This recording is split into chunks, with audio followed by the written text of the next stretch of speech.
பணங்காசு சேர்த்து சாப்பிட முடியாதுங்க. உழுதுண்டு வாழ்வாரே வாழ்வார், மற்றெல்லாம் தொழுதுண்டு பின் செல்வார். உழுதுண்டு வாழ்வாரே வாழ்வார், மற்றெல்லாம் தொழுதுண்டு பின் சொல்வார். வள்ளுவர் வாக்கு. விவசாயத்தை நம்ம வள்ளுவரே அம்மா சிறப்பாக சொல்லியிருக்கார். விவசாயம் பெரியது. விவசாயம் சோறு போடுறது.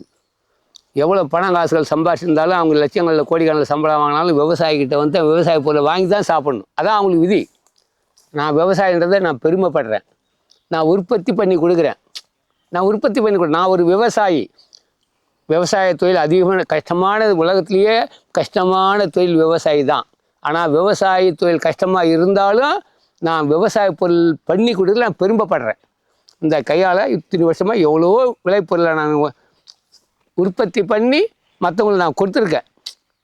நான் விவசாயின்றதை நான் பெருமைப்படுறேன். எனக்கு காசு பணம் இடம் பரவாயில்ல. காசு பணங்கள் விவசாயத்தில் கம்மி தான். ஆனால் அதை விட அதை தான் வள்ளுவரே சொல்லியிருக்காரு. உழுதுண்டு வாழ்வாரே வாழ்வார், மற்றெல்லாம் தொழுதுண்டு பின் சொல்வார்னு. லட்சக்கணக்கில் கோடிக்கணக்கில் சம்பாதிக்கலாம் விவசாய பொருள் நாடி சாப்பிட்டு தானே அவங்களுக்கு சோறு. அவங்க சம்பாதிக்கிற பணங்காசு சேர்த்து சாப்பிட முடியும் அவங்க.